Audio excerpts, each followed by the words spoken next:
Honorable Matutin. We also greet all the stakeholders, the board members of the Public Service Commission, and we acknowledge the departmental officials who are part of this meeting. Without any further ado, I'll request that we receive apologies because we are pressed in terms of time.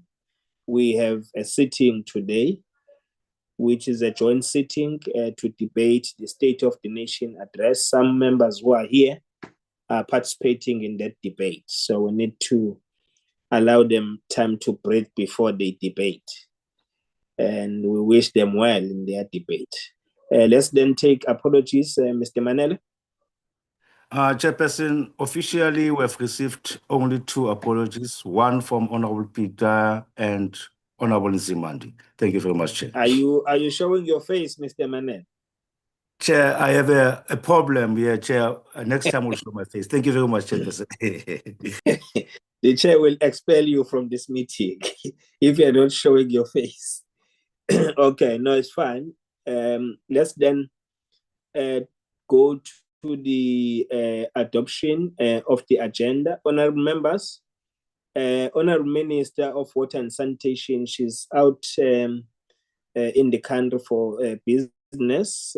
She's got other commitment as well.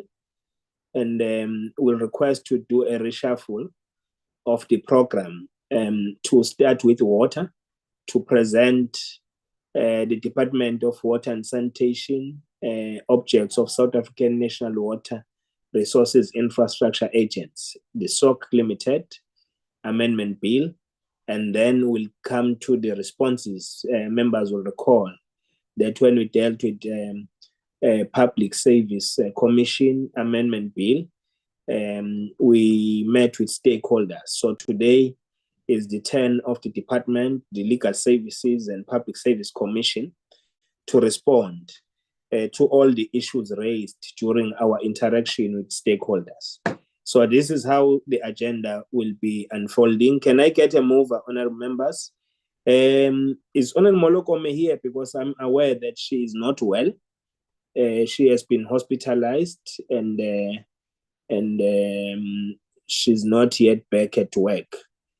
So let's take that apology as well and wish her a speedy recovery as our whip of the committee. Let's then get a mover for the adoption with that amendment. I'm looking at my screen here. Yeah, I'll move for the adoption. Thank you very much, Honorable Berenhouse. Move. Honorable Priyat. Chairperson, I will second. Thank you very much. The adoption of the agenda has been dealt with.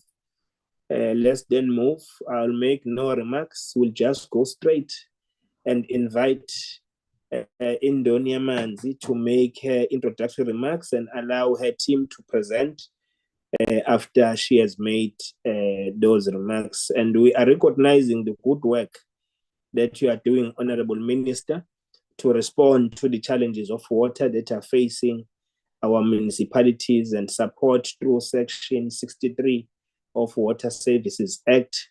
But we know that you run short of resources. Otherwise, you would have been in each and every municipality that has a problem, but budgets do not allow to overstretch the limited resources at your disposal.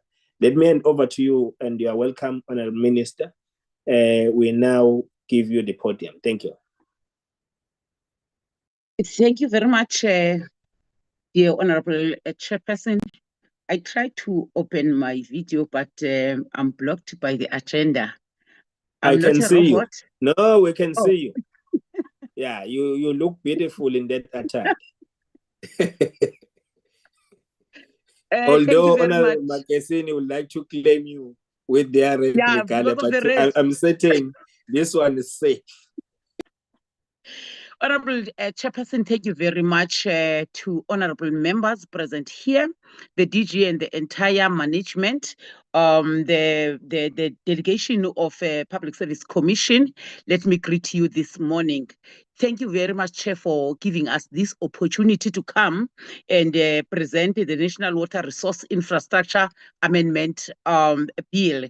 Noting your remarks, Chair, indeed, we have challenges in the country in terms of water supply, but I still maintain that when it comes to water security, the country is safe. We do have enough water, but we do have challenges of infrastructure in terms of municipality on how to reticulate the water that they receive in bulk from us. Honorable Chair, having thanked this opportunity from you and the entire select committee, the National Water Resource Infrastructure Agent will be established by merging 3 entities: the Trans-Caledon Tunnel Authority, which is known as TCTA, the water trading entity of DWS, which is part of us, as well as the infrastructure branch of DWS. So we have 3 entities working differently: the TCTA, the WTE, and our branch of infrastructure. The TCTA, as you might be aware, honorable members, is the body that currently raises loans for investment in the national water resource infrastructure projects. Our fiscal is unable to fund every water resource infrastructure that we are developing. So TCTA has that mandate of going out to the financial markets to raise the loans. After raising those loans, the TCTA will manage the implementation of the projects that are financed through these loans. So it has 2 major activities that it does. It goes out and raise loans, then it comes and manage those big projects.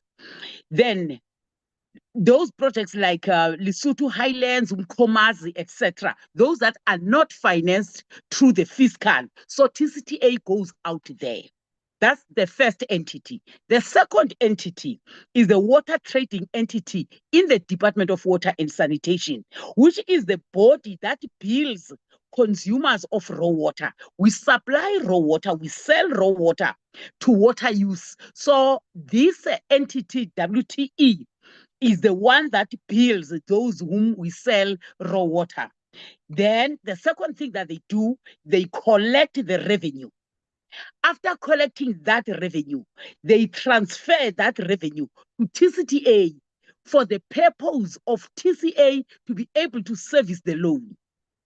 So you could see the integrated system between TCTA and WTE.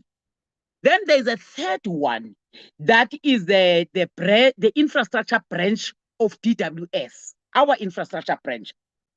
Our infrastructure branch is the owner of all the large dams that are under DWS, which are above 3,000 in terms of number.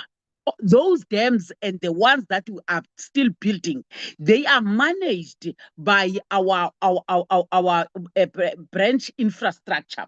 What they do, they manage the operations and maintenance to ensure that the country does not run out of water security. The infrastructure branch has approximately 3,000 employees or staff. That staff will be transferred to the new National Water Resource Infrastructure Agency. Now, the purpose of this amendment bill is to ensure that we bring the 3 entities into one a major public entity. South Africa requires an ongoing and sustained large-scale water resource infrastructure build program. So we bring the 3 into one. In addition to effectively operate and maintain the existing assets, which are the water resource, the purpose of establishing this National Water Resource Infrastructure Agency, the President has pronounced on it in SONA in 2025 that we must start the process. Hence, we are here now. This National Water Resource Infrastructure is to create one single public entity which have own national water resource infrastructure currently owned by DWS. So when we bring that together, it will collect revenue from the sale of raw water. It will raise the finance for investment in the national water resource infrastructure. This will be a major public entity which will be listed through the PFMA as a Schedule 2. It's going to have a healthy balance sheet, which will also assist it when it goes out to this agency. It must be able to produce a healthy balance sheet.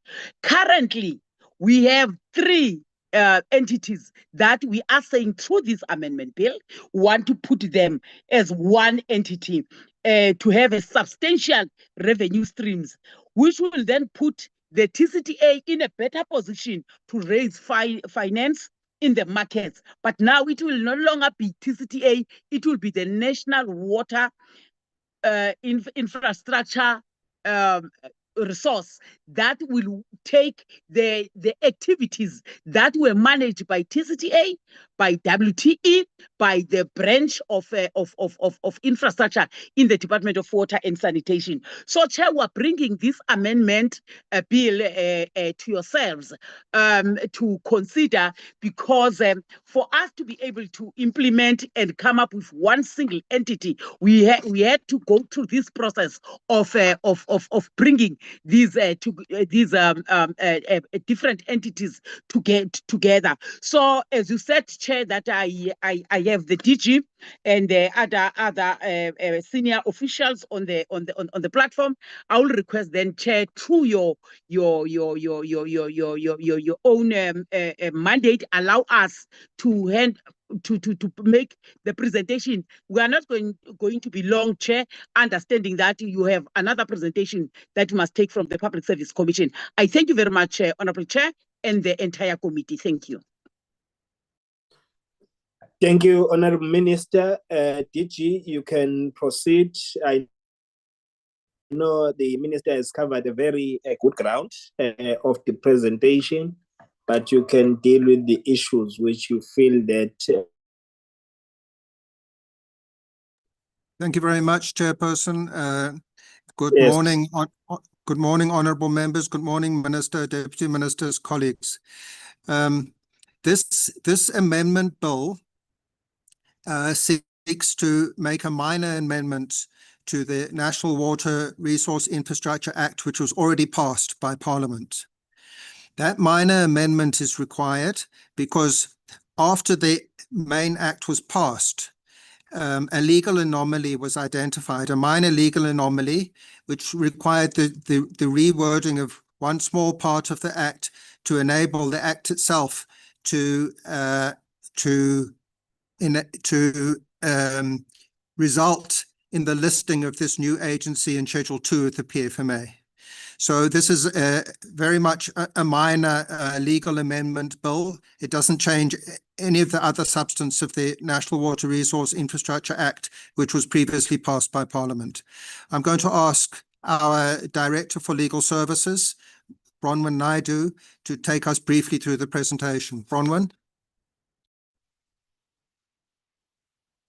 Thank you, DG. Good morning, Honourable Chairperson and Honourable members of the Select Committee, our Minister, Deputy Ministers and the DWS management.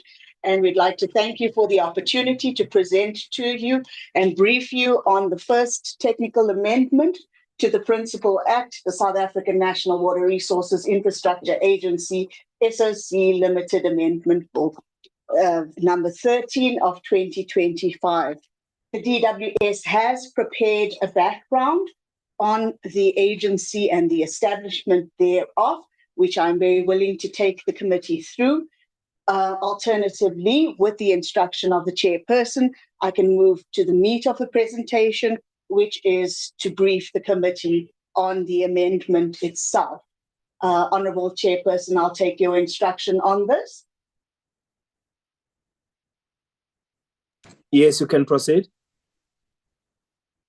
Thank you. If you can move to slide 11 for us.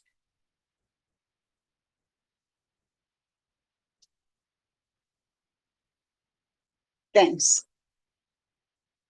Just to introduce the reason for the amendment again, post the promulgation of our Principal Act, which is Act 34 of 2024, the National Treasury had raised a concern with the wording that was embodied in our Section 3.2, which it had previously supported. Now the wording in Section 3.2 actually indicates that Schedule 2 of the Public Finance Management Act will be amended by the Minister responsible for finance to include the listing of the agency as a major public entity in the schedule of the PFMA. The Treasury had then indicated later that this is in fact a legal anomaly, which creates an ultra-virus power for the Minister of Finance to amend the Schedule 2 of the PFMA, whereas Section 47 of the PFMA only allows for the Schedule 3 of the PFMA to be amended by the Minister of Finance. Very urgently and immediately, the Treasury, the Office of the Chief State Law Advisor, the Presidency, and ourselves had resolved to bring the technical amendment, which appears before you today. It automatically lists the agency in the schedule of the PFMA, which is Schedule 2, as a major public entity, and this addresses the legal anomaly directly by allowing an Act of Parliament to automatically list the agency as a Schedule 2 major public entity. The amendment bill was introduced into Parliament in the April of 2025, and the bill was adopted already by the National Assembly and consequently referred to the National Council of Provinces at 18th September 2025 for further processing. The amendment, as I've indicated, deals only with the listing of the agency in Schedule 2 of the PFMA as a major public entity. This position was already declared and canvassed during our extensive legislative consultation during the processing of the principal legislation and was supported and agreed by all stakeholders, including the adoption by both houses of Parliament at the time. The problem statement identifies that indeed there is a legal anomaly relating to the wording embodied in Section 3.2 of the Act, and this anomaly is addressed by the technical amendment through the deletion of this section, which eradicates the legal anomaly relating to the ultra-virus power. The new section that has been inserted after Section 52 in the Act is Section 52A, relating to the amendment of laws. This allows for the automatic listing by the Act of Parliament in alphabetic order on the schedule of the PFMA, which is Schedule 2, listing the major public entity in alphabetical order. The amendment also caters for the delisting of the TCTA, and this delisting will then take place in line with Section 37.2 of the NWRIA Act, which is post the disestablishment of the Trans-Caledon Tunnel Authority. I confirm that this bill has indeed been consulted by the National Treasury, the Office of the Chief State Law Advisor, the Presidency, and TCTA as a major stakeholder, as well as all the stakeholders that participated in the consultative process of the principal legislation. We did not receive any comments or objections toward the technical amendment. All other stakeholders were also consulted during the processing and have agreed and supported this technical amendment to enter Parliament, and the technical amendment now presents before yourselves as a select committee for further consideration, adoption, and processing. Allowing us to brief the committee this morning. Thank you very much, Honourable Minister, DG, and the team for the presentation. Honourable members, it's now your turn to engage the presentation. By show of hands, we'll note your hands and we'll give you the platform. I don't see any hand for now. I see Honourable Moimank, our Chief Whip, Honourable Kaeza, I only have one round, honorable members. Please, if you would like to make any comment, raise your hand now.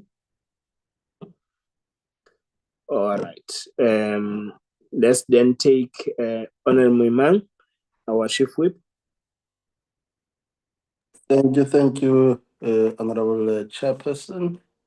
Greetings to yourself and also to the Minister and her team. Let's appreciate the opening remarks by the Minister and also the presentation by the DG. Chairperson, I believe that the presentation is straightforward. As correctly pointed out, the bill is to correct a legal anomaly. It's a technical bill to undo what was done in the Principal Act. So therefore, the articulation as raised by the DG is quite straightforward, and therefore I think the correction made and also the clarity given in terms of Section 52A is quite straightforward, Chairperson. So therefore, let's appreciate the presentation. Thank you, Honorable Chairperson. Thank you very much, Honorable Chief Whip. Honorable Ceza, followed by Honorable Makasini and Honorable Skid Kocher.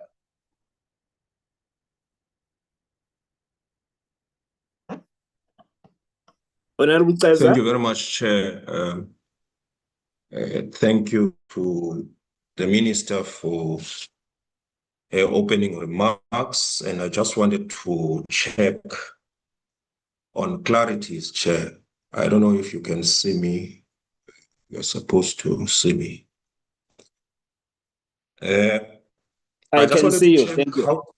Oh, thanks, Chair. I just wanted to check, how does this amendment bill improve institutional clarity and accountability between the Department of Water and Sanitation and the NWRIA and local government in order to prevent project delays, governance failures,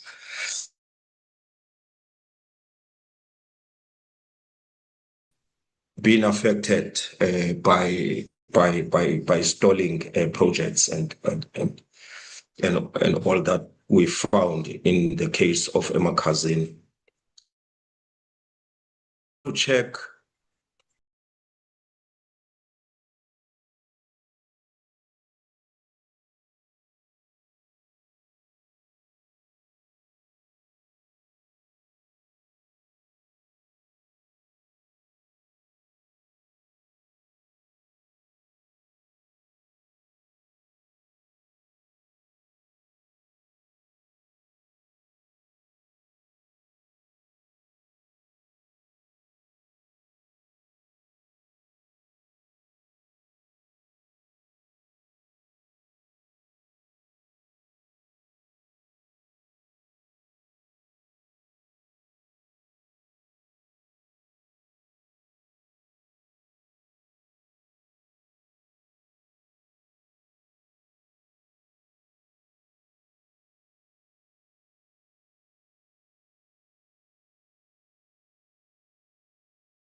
about this. So no, there are no deal stupid with the questions in last this one. comment. How does this amendment improve institutional clarity and accountability between I've asked that one. The last question, Chair.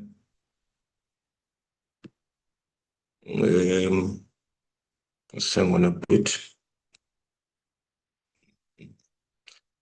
May perhaps deal with the issues pertaining to 3,000 dams and just check whether it the merging of the three entities will then address the private as well. Thank you very much. Sorry for my stupid questions. There are no stupid questions in our committee. Honorable Makesin.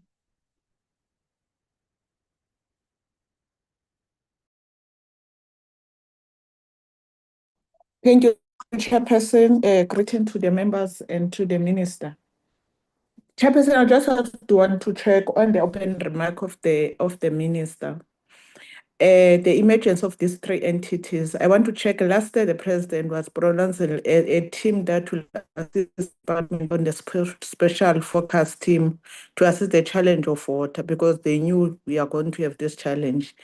Do we still have such people that are going to be part of the team, the water crisis team, the same people, or do we have now the new people that were not part of the team? I just want to check, maybe those one who was part of the 20 focus team, do we still have these three, the entity that the Minister has mentioned, are they still part of the team, the committee that are going to assist with water? And if maybe Minister, he can also update us, as much as we were welcoming the progress of the work based on the challenges, if a breakdown, how's things now in Gauteng regarding the water crisis that have been happening for the last 3 weeks? Is there any improvement, especially in Joburg? Thank you. Honorable Skid Cocker, I see your hand disappeared. No, thank you, Chair. No, I was answered because this is just a technical thing that need to, and I don't see the purpose of putting up political statements where it's just a thing that it's already law. So thank you. Okay, thank you. Yeah, let's just deal with the bill, but I'm sure honorable members, it's justified to ask for an update if honorable minister can just highlight the update on Gauteng, because it's on the public discourse, but we are sticking to what has been presented before us. With that, let me hand over back to you, honorable minister, and the team to respond. Thank you very much, Honorable Chair. Thank you very much to Honorable Xeza for his questions. The purpose of this agency will be to go out on financial markets to raise loans and to repay those loans using the sales from raw water services. That's what I've said. This institution or the new agency will be responsible for construction, as we are mandated to do so, for the construction of new water resources. I even mentioned, for example, that currently TCTA has got funds to build or construct the Lesotho Highlands, Mkomazi, and other big projects that are not financed by the fiscus. When it comes to the issue of water losses, that is outside the mandate of this agent. This agent is going to be responsible for the construction of the water resource. Remember, honorable members, that the reticulation and the provision of water is the mandate of the municipality. This agent will be ensuring that there is enough raw water, which comes as a bulk to water boards and municipalities, but it is not responsible for the operations like what Honorable Xeza has raised, that of water losses.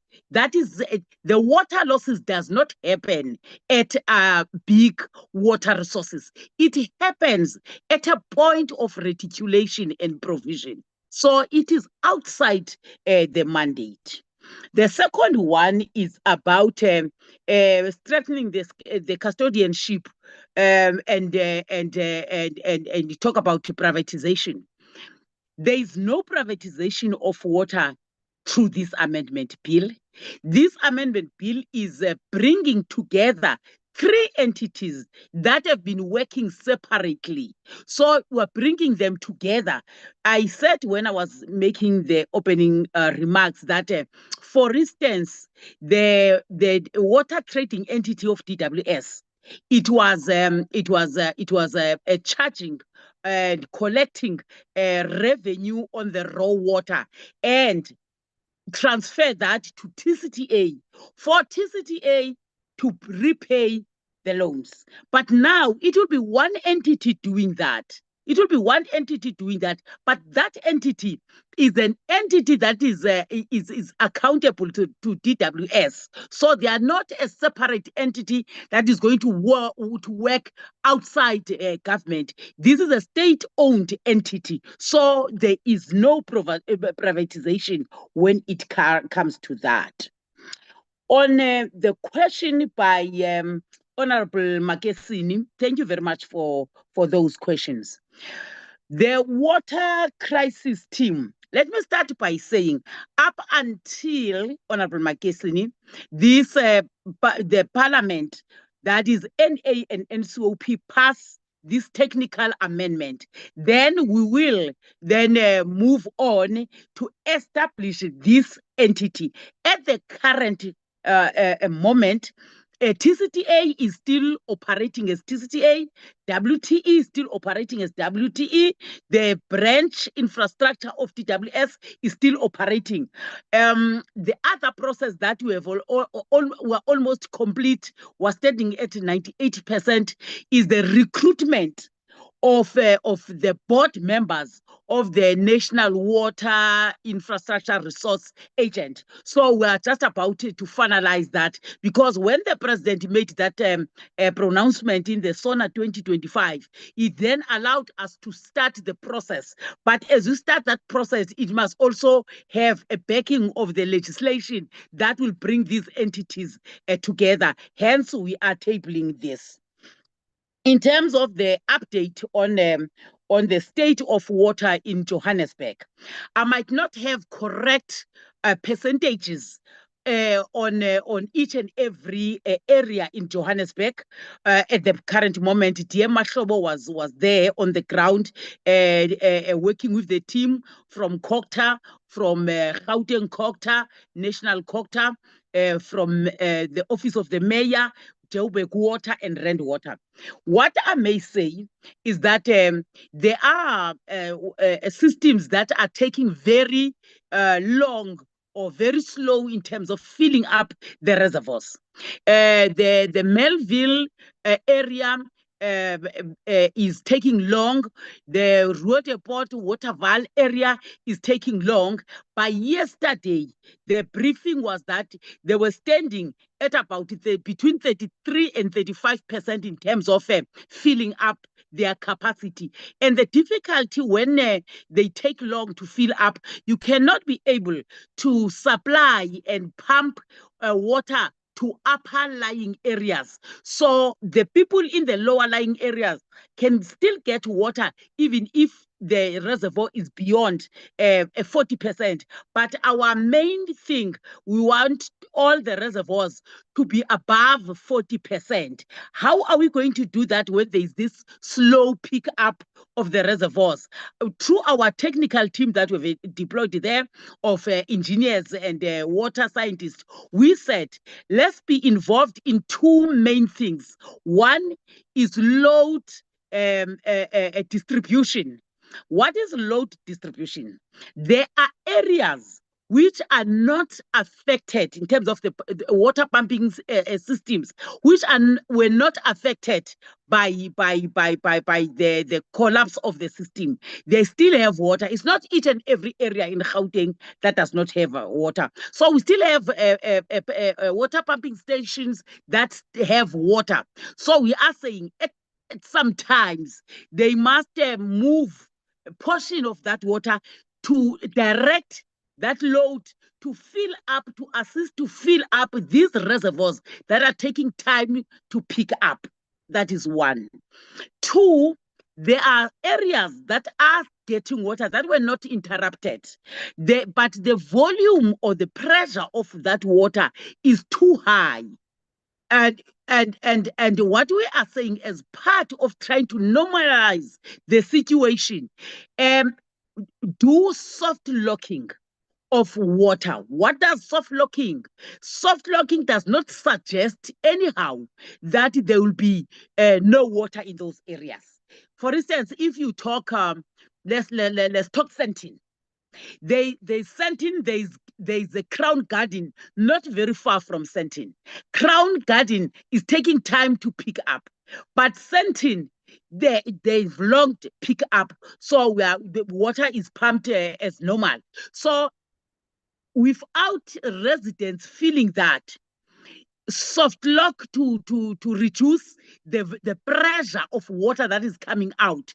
If the pressure was running at 40 at a speed of 40%, reduce to 35, they must still get water, but another portion of water must be directed to the areas where there is no water so that those reservoirs can pick up. This is not going to be a permanent feature. This is a temporal feature just to ensure that the reservoirs are healthy and stable. Then once all that is done, you'll then go back to normal. But the causal factors, honorable members, as I said several times in Parliament, in both houses, is that the decaying infrastructure, the old infrastructure that is not maintained, the lack of ring-fencing of water sales to be invested back to the water infrastructure has put us in the situation where we are. Unfortunately, the local government is a different sphere. We can only support and advise, but we cannot be able to take over their function. We can analyze, assess, and advise them accordingly. The water crisis team that Honorable Makesini spoke about, the president, we used to have a water task team that is led by the deputy president, which has ourselves as DWS, Cooperative, Human Settlement, Energy and Electricity. We participate in that, led by the deputy president. That water task team is still intact.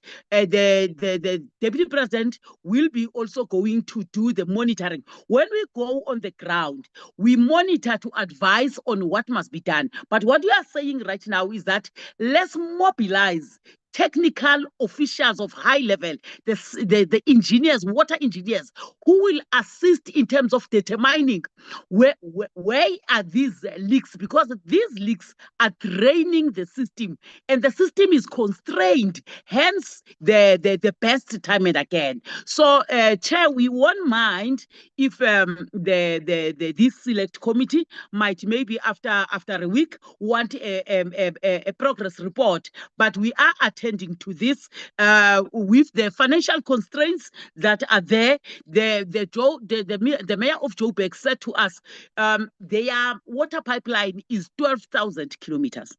That 12,000 kilometers must be replaced, but they don't have a financial muscle to do that. We have approached Cooperative to say, how far can Cooperative avail the 54 billion that has been put aside for infrastructure, especially for the metros, because the infrastructure is unable to cope with the pressure. So I hope, Chair, I've tried to summarize just to give the glimpse of what is happening. I thank you very much, Chair.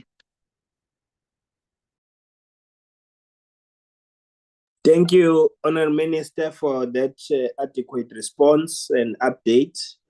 I think we've covered all the matters that was raised. Honourable members, for today's purposes, is just to note this report. We'll stage another engagement to process the item before us. We wish to thank you, Honourable Minister, DG and the team for having presented this very important intervention which is technical in nature, with good intentions to make government work better. Thank you very much. You can take leave, Honourable Minister and the team, if you want to, but you can still remain if you still want to be with your chair here. I know you would love to be with me throughout the meeting. But anyway, we are releasing you.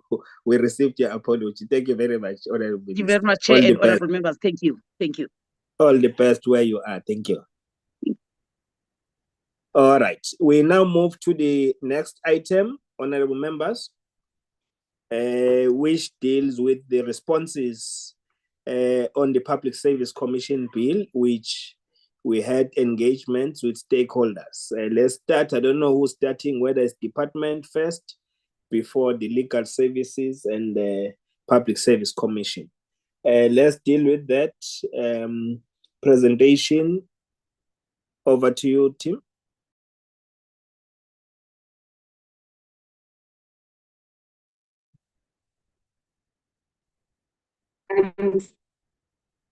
Thank you, Chairperson, and good morning to yourself, to all the honourable members and everyone else on the platform. Chairperson, my name is Fatima Ibrahim and I'm from the Constitutional and Legal Services Office. I'm going to start with a presentation that deals primarily with the constitutional issues that have been raised in relation. That will then be followed by a presentation by the Head of Legal for the PSC, Ms. Shukrit Makinde. I'm just going to share my screen quickly, Chair. Okay, Chair, can you see my screen clearly? Yes, it's clear. Thank you. Okay, thank you. So, Chair, as I indicated, I'll briefly go through the background of this bill. Two major constitutional issues that have been raised, some drafting issues, and then briefly a way forward. I know that the committee is under time constraints. I'm going to try to move through fairly quickly, even though the presentation is text heavy, but it is all there for members to read, and obviously we will respond to any questions where clarity is sought. Chair, in terms of background, the bill was introduced as a Section 76 bill in October of 2023. The Portfolio Committee underwent a public participation process, and that resulted in the bill being amended and the B bill now being transmitted to the NCOP. A total of 17 clauses were amended by the PC. These are all captured on the A list, and because this isn't an amendment bill, you reading the B bill as it's amended by the PC, but those amendments are available on the A list. Some of those key amendments included inserting a time frame by which the President must appoint a commissioner.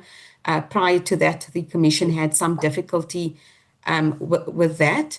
It's barring members of legislatures and office bearers of political parties, as well as persons who have shown a lack of integrity, reliability, or honesty from being appointed as commissioners.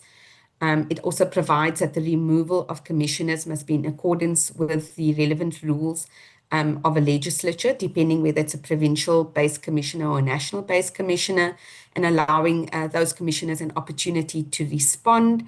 There's a built-in standalone summoning power, and we also then elaborated on the rules that must be made by the Commission.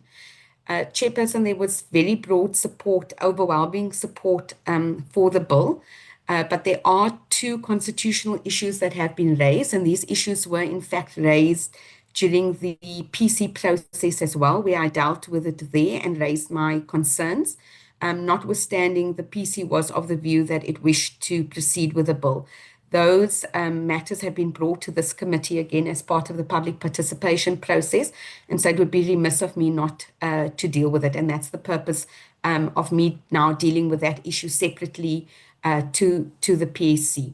The role of our office, Chairperson, as your members would know, is not to look at policy issues, but rather to focus on the legal issues. The bulk of what's been raised during the public participation process relate to policy, and the Commission will therefore deal with those. To the extent that they may have legal implications, I will of course then come in if necessary, Chair. Currently, the mandate of the PSC is limited to the public service, which members would know is defined in the Public Service Act as consisting of persons employed on posts or additional to the establishment of national and provincial departments. And what the bill does now is to seek to extend that mandate substantially to now include local government, municipalities, and public entities. And there are submissions that are arguing that this is unconstitutional, primarily from SALGA and the Western Cape Government Office of the Premier. So, Chair, the genesis of this bill is Chapter 10 of the Constitution, which is headed Public Administration.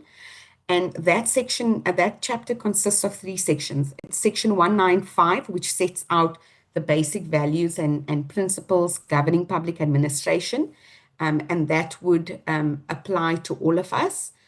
And then the establishment of a single public service commission. And that public is established to deal with the public service.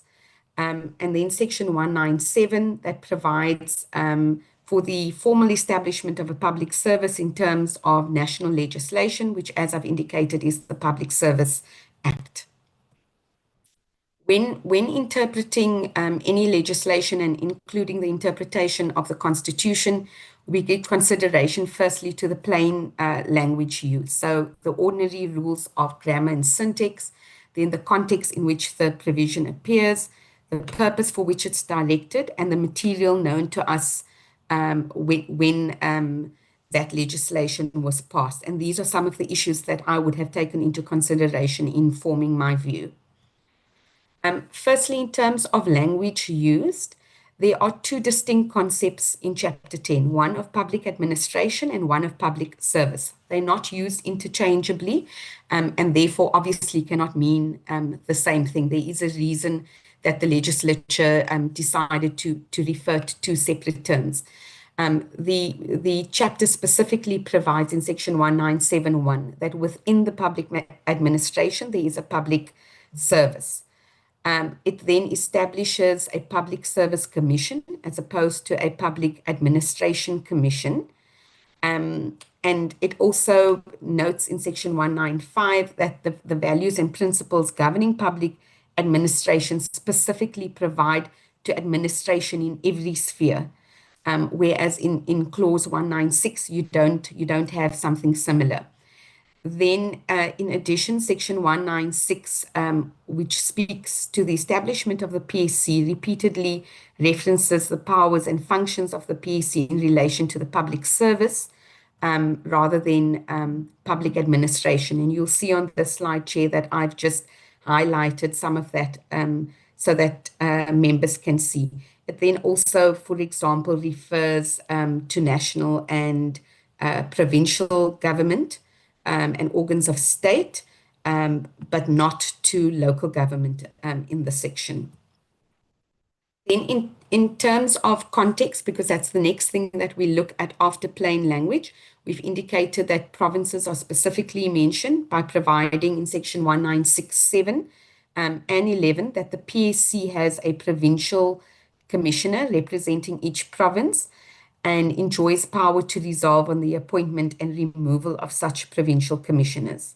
And these provincial commissioners then exercise the powers and functions of the commission in their provinces as prescribed by national legislation. And this bill would be that national legislation. No reference is made to the performance of powers and functions of the commission in local government or public entities.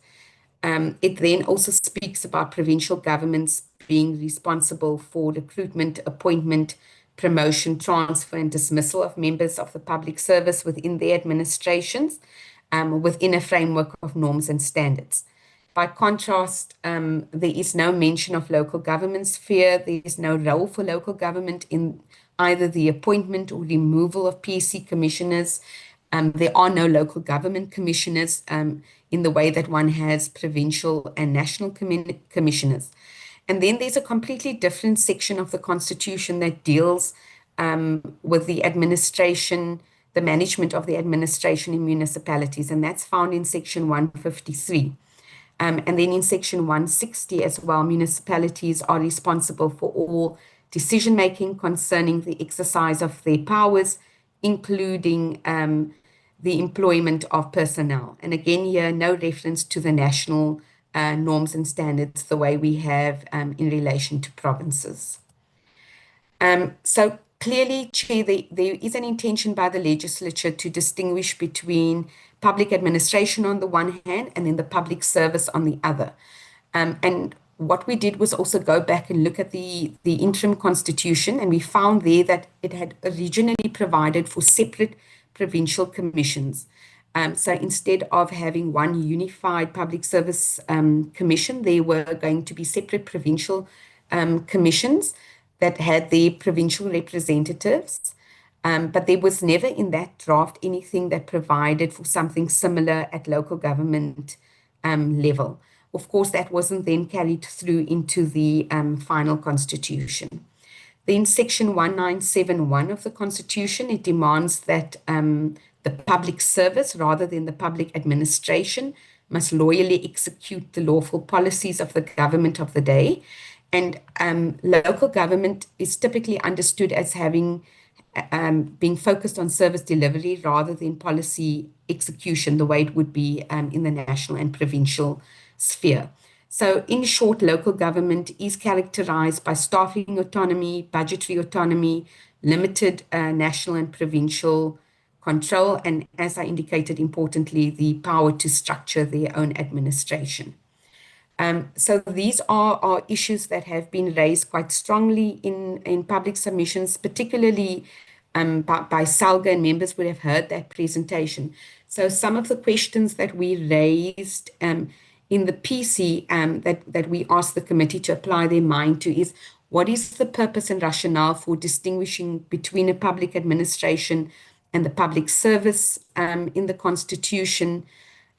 Why does Chapter 10 reference provinces in a number of sections but doesn't do the same with municipalities? What is the reason that since 1994, municipalities and public entities have not historically been part of the public service? And then importantly, does the extension of the scope of the bill affect the constitutional autonomy of municipalities? And in that, we look at how municipalities differ to provincial and national governments and ask the question whether we're creating some legal dissonance by putting the cart before the horse. If there is an intention for a single unified public service, then it may have been easier then to first amend the Public Service Act to incorporate municipalities there and include them under that umbrella of the public service. So, Chair, the issue with this particular constitutional matter is that it is a grey area. I don't think that there is a clear black and white answer. The PSC has provided very compelling reasons as to why the bill is constitutional. They've actually obtained several opinions, including one very recently from senior counsel who's of the view that it's not unconstitutional. But there is, of course, the risk that the bill, if passed, can give rise to a constitutional challenge. Of course, the PSC are going to be in a position to defend that based on what their views are and the advice that they've received to date, but there's no guarantee that a court will not find that the PSC's powers have been unlawfully extended. So the committee must be aware of that risk. As I indicated, the PC had considered it, and it was of the view that it is still in favor of the bill, which is why the bill has now been transmitted. Chair, the second major constitutional issue that's been raised, and again, members will see it in the submission from SALGA, has to do with whether the powers of the Commission are binding. So if we look at section 1964 of the Constitution, which deals with the powers of the Commission, and I've listed it there, you'll see that they can do various things, including proposing measures, giving directions in respect of personnel procedures relating to recruitments, transfers, promotions, and dismissals. They can report on matters, investigate and evaluate certain matters, investigate grievances, recommend appropriate remedies in relation to those grievances, advise national and provincial organs of state. And this one, again, Chair, is interesting because there's no power here to advise local government.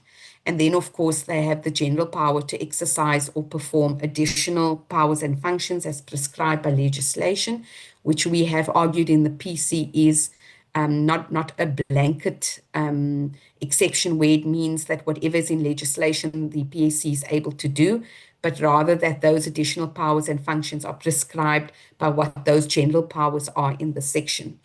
The difficulty that now arises, Chair, is that Section 13 of the bill, which deals with implementation of decisions of the Commission, uses language that speaks of the Commission directing relevant executive authorities or other persons to implement decisions that it's taken. So whereas on the previous slide, you'll see that directions was limited only to one particular section, and that was that they have the right to give directions aimed at ensuring personnel procedures relating to various matters comply with the principles in 195. That has now been extended, and our view was that this was problematic because the ordinary meaning of the words such as proposing, recommending, and advising means that those are not binding powers. It means to put something forward, suggest a course of action, or to give recommendations. The only one that would be binding there is directions, because directions are ordinarily understood to be an instruction or an order. But as I've indicated, that's only used in one particular context. There is case law where the court has found in respect of grievances in particular that the PSC does not have the power to make binding decisions. And interestingly, again, as I indicated, that when we look at drafting, we also go back to see what the legislature had in mind at the time of drafting. And in terms of the interim constitution there, it was quite clear that the PSC may provide directions or recommendations, and that those had to be implemented. In other words, they were binding unless Treasury approval was not obtained. So if there was a cost implication, that then wasn't captured in the final constitution. And during the certification judgment, the court specifically noted that the role of the single Public Service Commission, now the one unified Public Service Commission, under the amended text of the new constitution is far less significant than it was under the interim constitution. And whilst under the interim constitution, their directions and recommendations were effectively peremptory, they now largely concerned with investigating and reporting, and the hands-on control of the public service has been removed and given effectively to national and provincial executives. Another interesting thing is that even in that certification judgment, again, there's no note there of the PSC having any role in respect of local government. So there seems to have been an understanding at the time when the constitution was drafted that the public service would not include local government. Chairperson, then there is the fact that the Constitution does provide that the Commission can recommend appropriate remedies, and that comes again within the context of grievances. And the issue is whether those remedies then could perhaps be binding. So even if we say that not all of the powers are binding, could this be one of them that is binding? And the PSC is of the view that it can be, and they base that on the finding of the Constitutional Court that the powers of the public protector is binding. I take a different view on that, Chair, because the section that deals with the powers of the public protector uses different language. It says that the public protector must take remedial action, as opposed to the Public Service Commission being able to recommend appropriate remedies. So on my plain reading, there's nothing there that's binding. And the courts have previously said in relation to other Chapter 9 institutions that it does not necessarily imply that they all possess binding remedial powers. And in this particular case that I've referenced here, the South African Human Rights Commission was found to have no powers to make binding directives. So I did caution against simply placing reliance on what had happened in the public protector matter. However, as I indicated, we are of the view that giving directions in terms of 1964D, that indeed can be a binding power of the Commission. Then, Chair, in terms of just general legislative drafting, we always try to ensure that there's compliance with drafting norms and standards. For example, that we draft in a gender-neutral manner. Issues were raised specifically by the Gender Commission on the gendered nature of the drafting, and we tried to fix that as much as we could in the PC.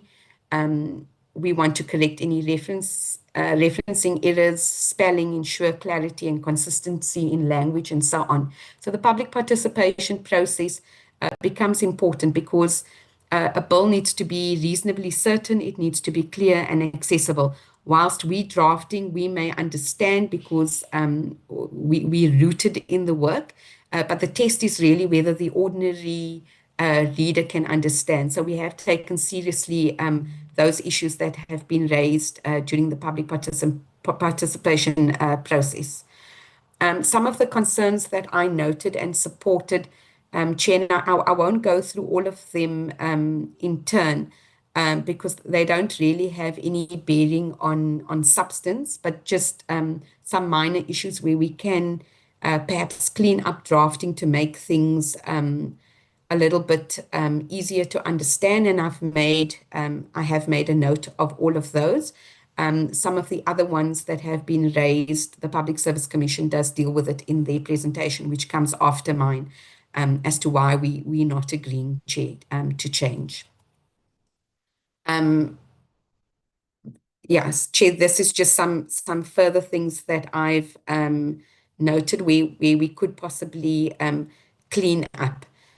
If the committee were to decide that it does want to make changes to the bill, Chair, that obviously affects the processing of the bill, because that would mean that once we receive the negotiating mandates and the committee deliberates and is of the view that we need to make certain amendments, then of course those amendments would need to then be transmitted back to the National Assembly for consideration. It may also be, Chair, that once we draft the C list, which is basically the list of proposed amendments that would be sent to provinces for them to facilitate the drafting of their final mandates, that we may need to follow a further public participation process. But we would not be able to advise on that until such time as we see what those changes entail.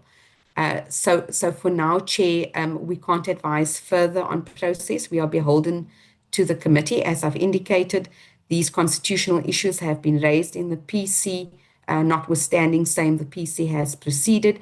If this committee wishes to deal with things differently, that would obviously entail major reworking of the bill. But we wait to hear from the provinces in that respect. Thank you, Chairperson. I'm now going to hand over to Ms. Shukrat Makinde. She is the head of legal services at the Commission, and somebody that my office has been working closely with in the process of this bill, Chair. Thank you very much. Thank you very much, Mr. Ibrahim. Let's take the next presenter.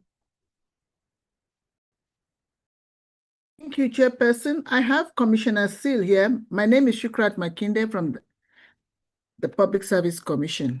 I have Commissioner Seal here who will do the introductory remark before I present. Good morning, Chairperson and honorable members. Ashley Searle, I'm the Western Cape Commissioner for the Public Service. First of all, thank you, Chairperson, to yourself and the honorable members for the opportunity to address the issues that were raised during the public hearings that we had. I think it was in December, Chair. Chair, we've got very limited time, so I don't want to belabor my introductory comments because most of them will be covered in the comprehensive response from Advocate Makinde when she takes you through our responses to those issues, as well as the issues that were raised by Ms. Ibrahim. But perhaps just to give a short summary of where we stand and what our opinion is as the Public Service Commission. As Ms. Ibrahim indicated, the Commission has done much work, not only on the bill, but ensuring that the constitutional concerns were addressed, considered, evaluated, and decided upon as a commission before we proceed. So at the starting point of the development of the bill, we requested a legal opinion from the Chief State Law Advisor's Office. That was based on the initial framework of the bill. And the response from the Chief State Law Advisor, especially on the issue of the inclusion of municipalities, was that it would pass constitutional muster. We accept that an opinion is merely that, it's an opinion. It's not case law, it's not precedent, but that's the premise from which we started. Subsequently, when we received additional concerns regarding the constitutionality, especially with regards to the inclusion of municipalities and entities, we then further engaged with Senior Counsel Nugatobi specifically on this issue. And we received a very comprehensive opinion from Senior Counsel, and I think it has been made available to the committee representative. I'm not sure if it's been circulated at this stage because it was circulated late by us, and we apologize for that. But it is available for members to consider. And I think the opinion makes for very interesting reading, Chairperson and members. And the ultimate conclusion by Advocate Nugatobi is that a contextual analysis of the Constitution as a whole, not only Chapter 10, but all the other issues that Ms. Ibrahim alluded to with regards to the correct approach with interpreting statutes and especially the Constitution. If one evaluates everything in context, it's clear that Chapter 10 under the title of Public Administration was intended to ensure that the Public Service Commission performs its functions not only with regards to the public service, but also with regards to the public administration. And Chair, perhaps at this stage, I would like to refer the members to, in the opinion, there's reference made to a 1999 Constitutional Court case involving the Premier of the Western Cape versus the President of the Republic of South Africa and others. And this court case dealt with provisions in the existing Public Service Act. And the court had an opportunity to deal with the issue of Chapter 10, what's its purpose, what's the intention behind Chapter 10, because there were arguments raised with regards to what does public service mean and what does public administration mean. And in paragraph 47 of that judgment, the Constitutional Court stated the following. Public administration and public service are not terms of art which have such clearly distinct meanings. On the contrary, they are expressions which are often used interchangeably to connote the organization as well as the public offices through which an executive implements that which it is empowered to implement. So, Chairperson, based on that, we agree with the view that the purpose of Chapter 10 as a whole is not to be found in the artificial terminological distinction between public administration and public service. If one puts aside the terminology, the overarching purpose of Chapter 10 is simply to ensure that constitutional oversight of the organization as well as the public offices through which an executive implements that which it is empowered to implement is done. In addition, Chairperson, I'd also like to briefly deal with the comments made on affecting the autonomy that the bill will affect the autonomy of local government. We have a slightly different view on that, Chairperson. We don't think that the bill will be encroaching on the autonomy of local government, because although a distinct sphere of government, it is still subject to the provisions of the Constitution. And I don't think that the framers of our Constitution ever intended a separate sphere of government to be free from monitoring and oversight. All spheres of government should be subject to monitoring and oversight as provided for in the Constitution. So we list three basic issues with regards to this argument. We say that if one looks at Section 195 of the Constitution, 1951, it's clear that the constitutional values and principles apply to local government. So in our view, it would be somewhat strange if local government that is now governed by those principles enjoys immunity from investigation and oversight by a constitutional body whose main object is to actually promote and ensure adherence to Section 195. We're also of the view that national legislation already ensures that other spheres of government carry out their obligations under the Constitution. And by virtue of this, it's not an encroachment on the autonomy if there is an oversight body to ensure that such spheres of government actually perform the mandates that they've been given. Chair, we also make the point that currently within the local sphere of government, other Chapter 9 institutions like the Public Protector, the Gender Commission, etc., the Human Rights Commission, have the authority to inquire into, investigate, and monitor local government. That is not seen as an encroachment on the autonomy of local government. It's merely an oversight mechanism to ensure that the sphere of local government honors its constitutional obligations and actually provides services that are in line with what the Constitution provides, and more particularly what the Bill of Rights provides. So we have a different view with regards to the argument that the bill now poses an encroachment on the autonomy of local government. Chair, there are many other issues that we will be dealing with in the presentation from Advocate Makinde. But perhaps I'm going to end off just on the one, because it was raised during the public engagement, and that related to the concerns about the Commission now having the authority to investigate grievances within the local government space. And I think Imatu made the point that one of the unintended consequences of this extension of authority will lead to confusion within the grievance space, because there's already a collectively bargained process through which grievances are currently dealt with. And with the inclusion of the Public Service Commission in that space now, it will lead to confusion and duplication, etc. Chair, I will remind the honourable members that currently the Public Service Commission Act of 1997 allows the Commission to investigate grievances, albeit in the national and provincial sphere. That process runs seamlessly and in coordination with the PSCBC grievance process. So we already have an example of where the grievance investigation process contains two streams. An official is given the option to either approach after a grievance process has run its course in a department and the individual is still unhappy, he or she has the option to approach the Public Service Commission or approach the PSCBC.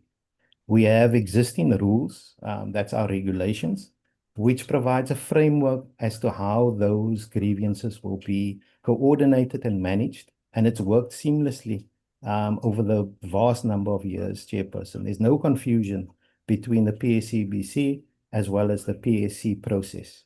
They run seamlessly. It gives an option to an official as to which process they would feel more comfortable in exercising, and officials have a variety of reasons as to why they choose one or the other. In our estimation, we are envisaging a similar situation if the bill is adopted and the PSC now has the mandate to actually deal with grievances of officials within municipalities. So we will ensure that our rules will similarly provide for a seamless process as it does currently within the PSCBC space, Chair. Chair, I will conclude my opening remarks at this stage and hand over to Advocate Makinde, with a rider, Chair. She's an advocate, and some of them talk quite a bit. And with the limited period of time that we have, I will request Advocate Makinde to be mindful of the time allocated and remaining for us to conclude our presentation. Thank you very much, Chairperson. Okay, thank you, Chairperson. If I may proceed. Yes, you can proceed, Advocate. Thank you. So, as we know, we presented the bill. The purpose of the bill mainly is to repeal our existing Public Service Commission Act of 1997 and replace it with a new bill that we are busy discussing with your honorable selves.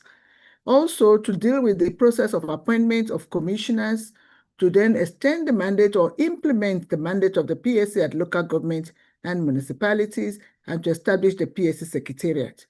To that extent, we presented the bill. In the last meeting on the 3rd of December, we had the following presentations. Mr. Parks, Matthew Parks was not here on that day, but we had the other presentations from Salga, PARI, the Commission for Gender Equality, the Kwenzokukle Community Organization, Alvin Bola, and the New South Institute.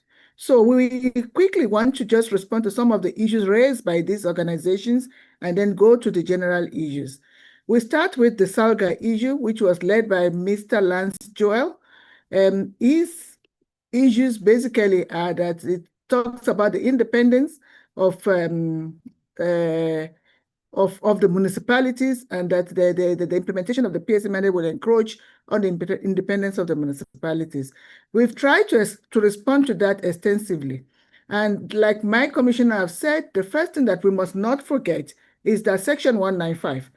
Most people, when they present the role of the PSC, they forget Section 195.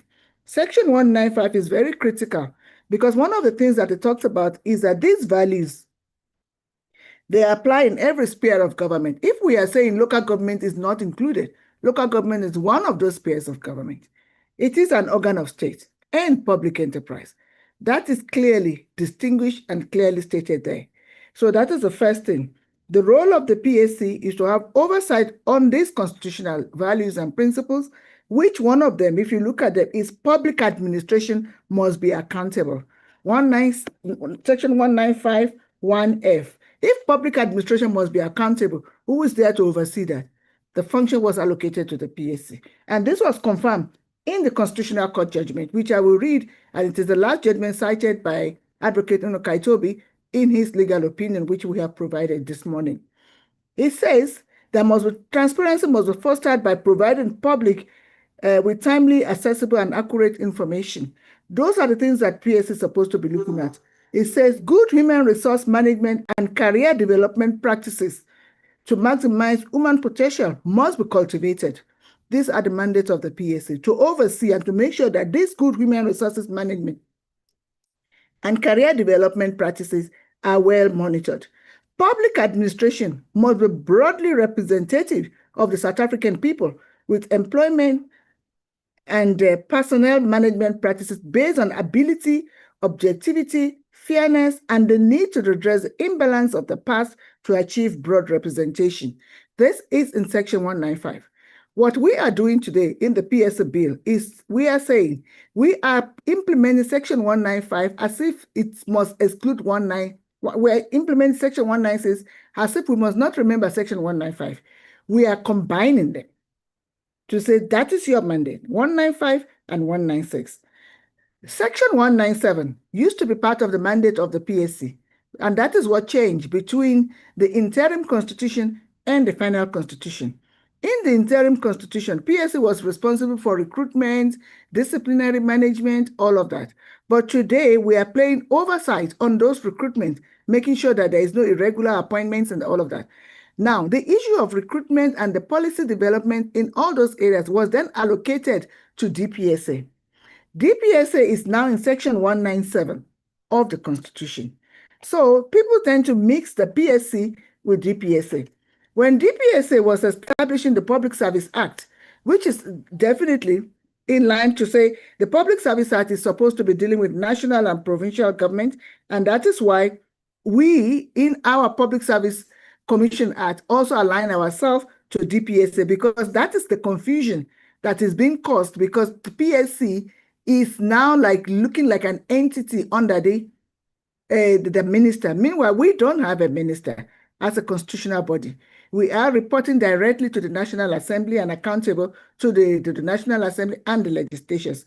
So that is what we are seeking to correct here. Say, don't mix us with the Department of Public Service and Administration. They are two separate institutions. When it comes to the issue of public administration, that is not determined under Section 195. You will see under, it's not determined under 197. Under 195, the appointment in public administration of a number of persons on policy and all of that is there. And then it says, national legislation must ensure the promotion of the values and principles listed in Section 1.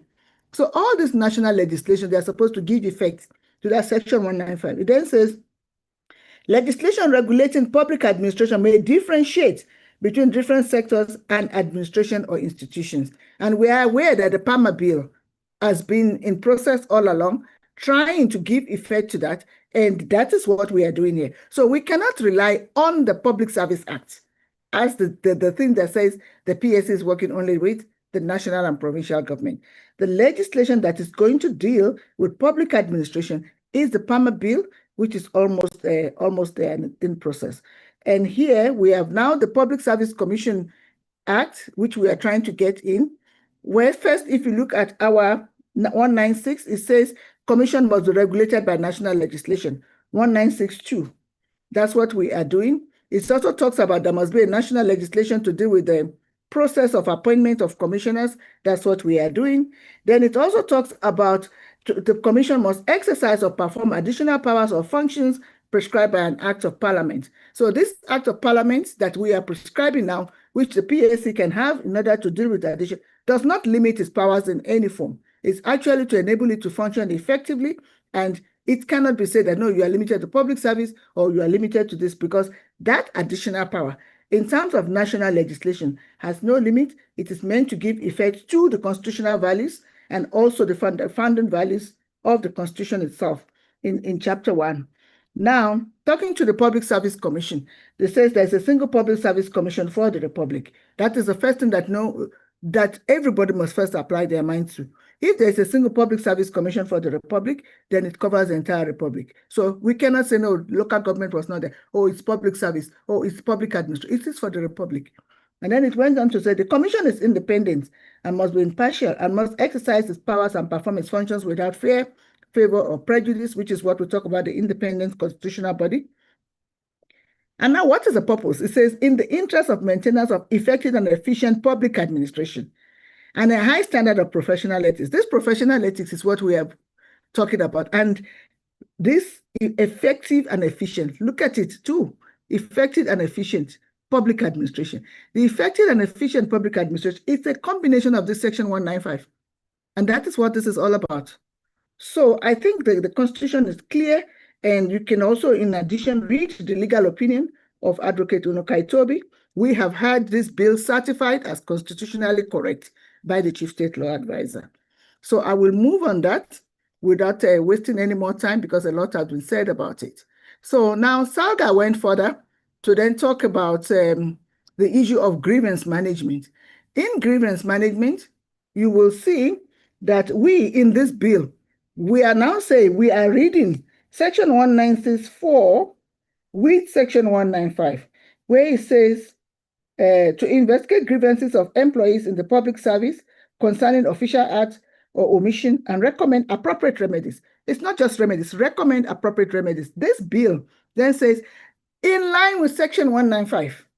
So when you are reading it in line with Section 195, because that is the only way you can see whether the grievances have been well managed, whether there is ethical values, whether there is professionalization of the public service and public administration. To that extent, there is no limit in terms of the type of the sanction or the type of award, advice, or whatever that the PSC can give. So all of that will be determined on a case-by-case basis. However, one of the purposes of this bill is to give the PSC tooth so that it doesn't remain powerless and not able to do its work effectively. And that is why this was linked to Section 195 in this PSC Bill of 2023 that we are bringing before you. Now, in terms of grievance management, there is no difference. We have just tried to do a quick comparative here. I wish I could move this so that you can see. I'm sorry, I want to see if I can make this more legible.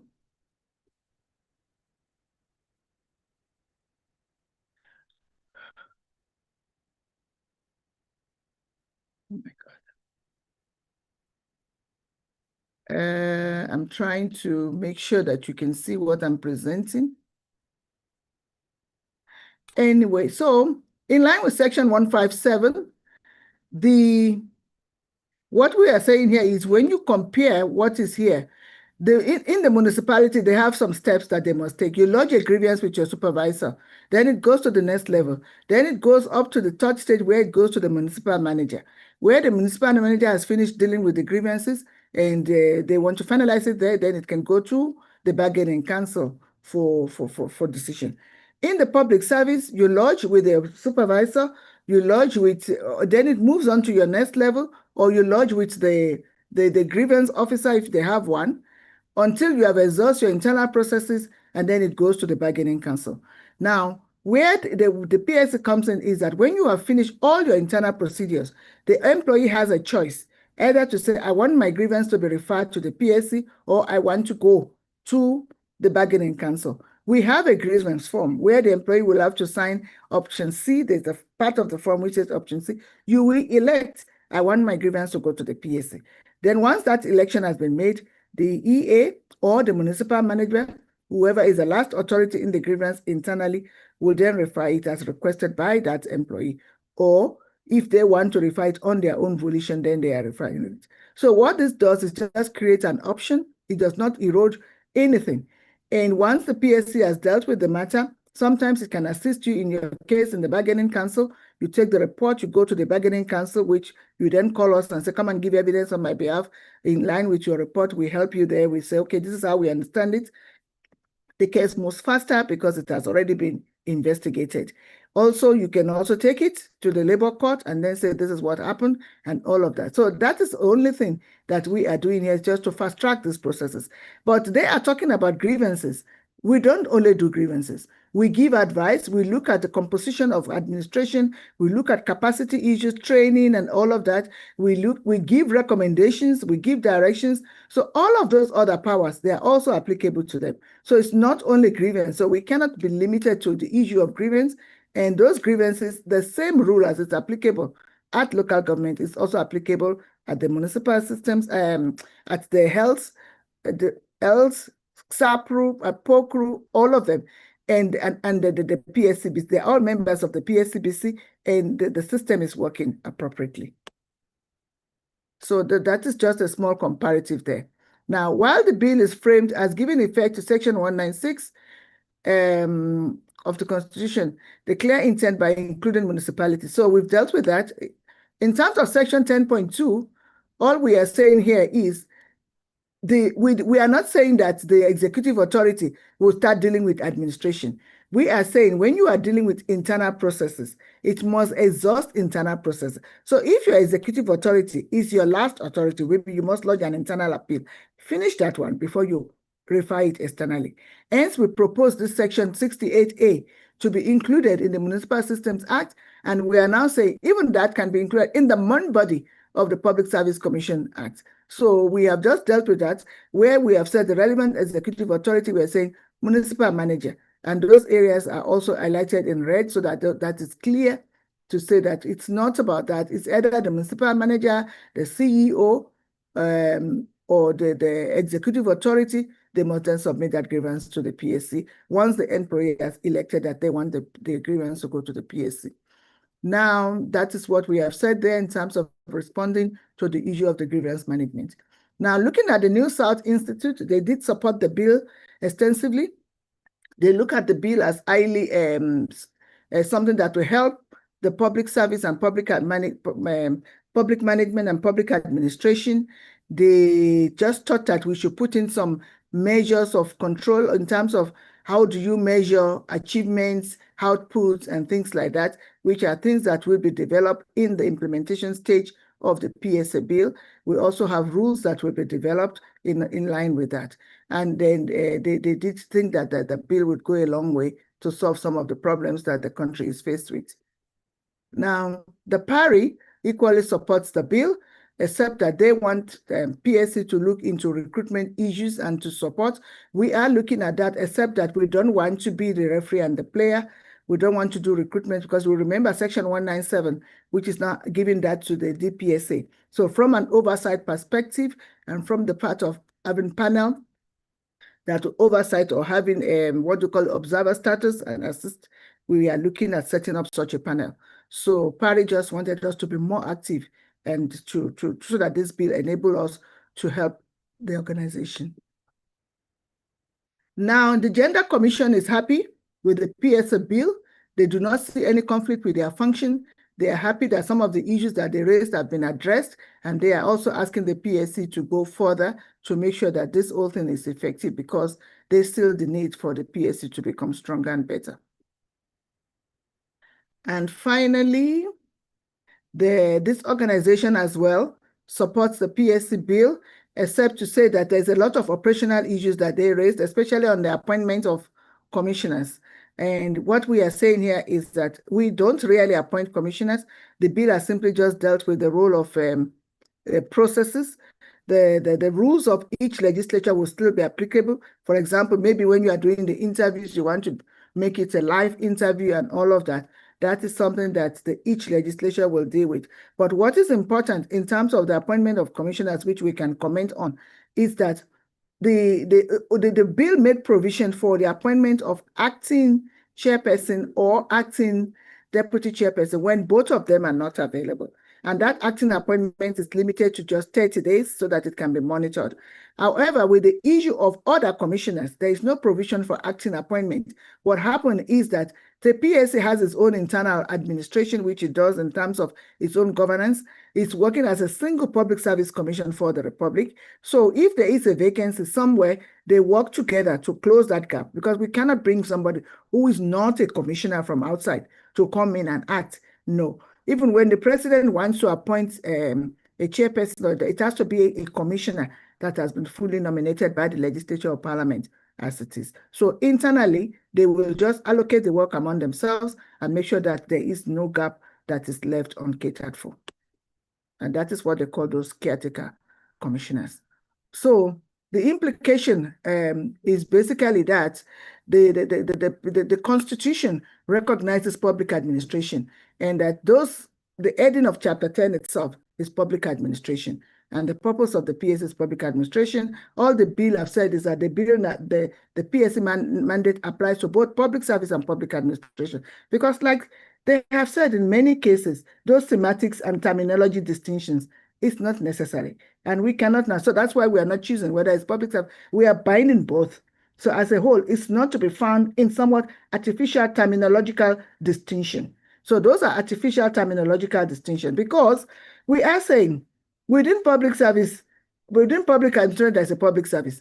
So of course, what is public administration is already defined in Section 195. It includes every sphere of government. And we are dealing with only the administration, not the political part of it. Now, it also talks about that public administration must be accountable. All those values apply to everybody. So I think for me, what is the role of public administration is very clear.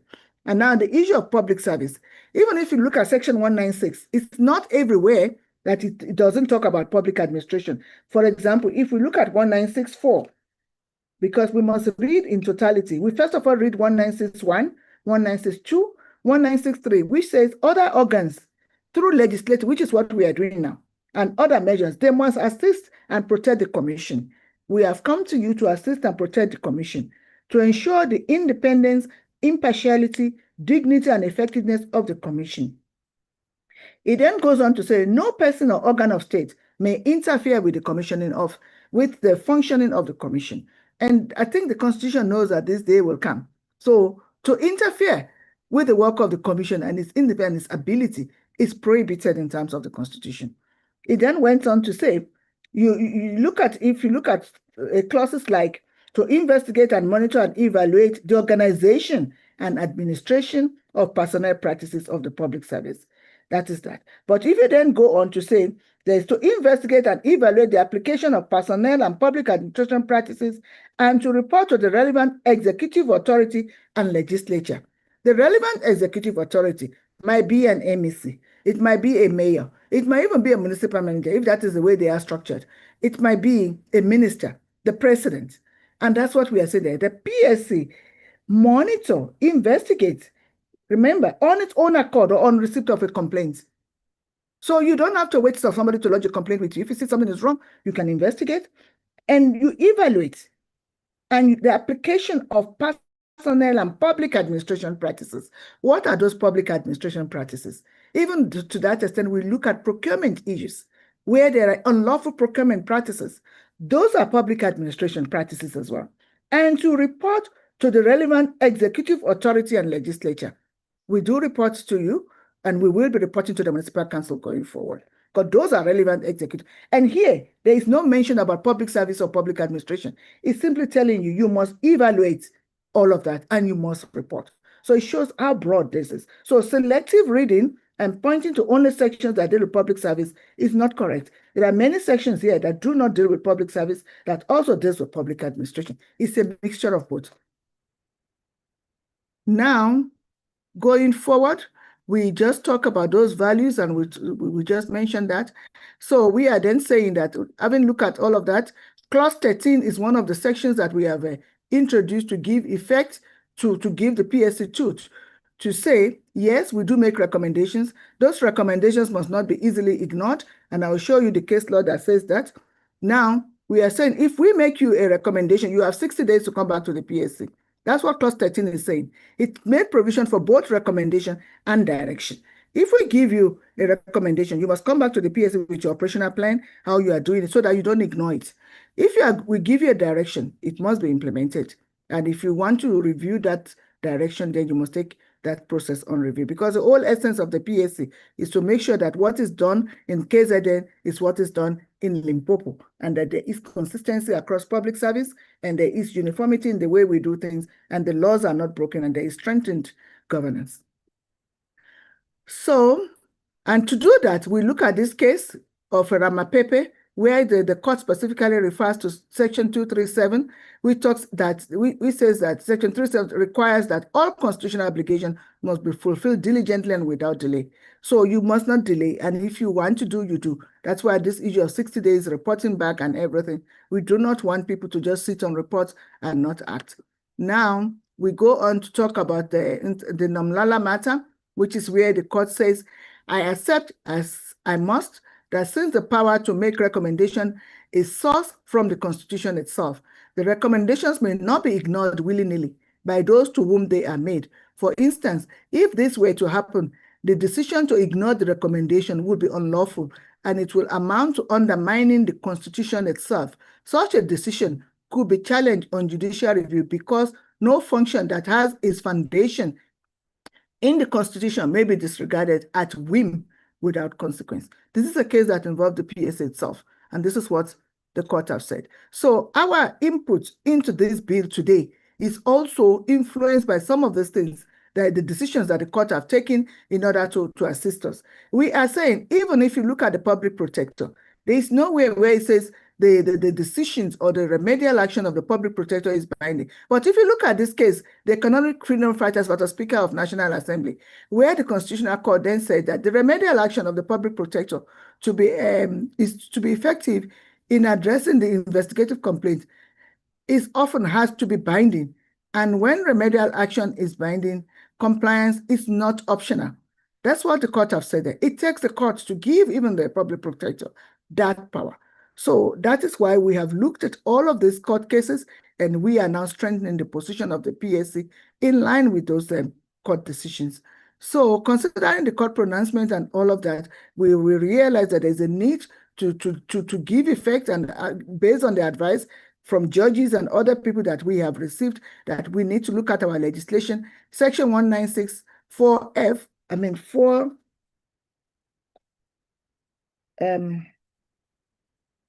4G, where it says you can exercise additional powers, is broad enough to accommodate all of these changes and being able to make sure that we have a legislation that is quite effective and strong enough. So there is no encroachment. It's simply in line with the Constitution, and we are comfortable that the bill has been certified by the Chief State Law Advisor as compliant and lawful. And many judgments that we have referred to, you can look at it. I have also submitted the opinion of Advocate Unokai Toby. We've requested that it be shared with you. So if you read that, you will see that there is no distinction between public service and public administration. And one thing that the advocate is saying there is that, after all, this is not the first time that the constitutional body is having oversight on municipalities. The AG has that oversight. The public protector has that oversight. And to that extent, the PSC must have that oversight, because in this very constitutional court case, that is where the three distinctions were done. And it says here at the very last page of that legal opinion, or towards the end, it says, I will just read to you what it says. The PSC mandate is distinct from the Auditor General, whose primary role is to ensure that there is openness, accountability, and propriety in the use of public funds. The PSC focus is on personnel practices and the conduct of employees within public administration. This is a court decision, that the PSC focus is on those personnel practices within public administration. So the matter has already been decided, and there is case law to that effect. This very case dealt with both, even the public protector. A key difference between the PSC and the public protector is that while the PSC has an important supervisory and watchdog function, unlike the public protector, a good deal of it will be of a routine or advisory nature, involving ongoing monitoring and reporting. That is the public protector. The PSC mandate is distinct. And then it went on to say, your focus is on those personnel practices and conduct of employees within public administration. Thank you so much. Thank you, Advocate Shakrat and Commissioner. I'm hoping that we have covered the department as well, or the department is still gonna come. Yeah, we have covered the department, Honorable Chairperson. Oh, thank you. Thank you very much. Honorable members, it's now your turn to engage the report. Remember that on the 10th, we will be dealing with the provincial mandates. On the 10th of March, provincial mandates from our respective provinces. But it's now your turn if there are issues that you want to engage of clarities and your comments. Let me take members. Members, Honorable Berenhorst. Any other taker? The next member will be who's Pakistan? Is that Honorable Mabibo? S24. It's me, Chairperson. It's Honorable Mabibo. It's Honorable Mabibo. Then, yes, thank you. Then you'll be followed by Honorable Kaiser and Honorable Skir Kocher. In that order, members. Chair, thank you very much. With your permission, I'm going to put my video because I've been in Parliament. Chair, am I audible? Hello, Chair, am I audible? Thank you. Yes, you are audible. Yeah, sorry, I'm going to permission. It seems that the internet connection in Parliament is not so good today. Chair, thank you very much for the opportunity. I just, and I appreciate the presentations made today. I just want to start by saying we all learned recently in the training that we had last week in the NCOP that it's important to note that the National Council of Provinces is not a constitutional post box. So we're not there to rubber stamp National Assembly bills.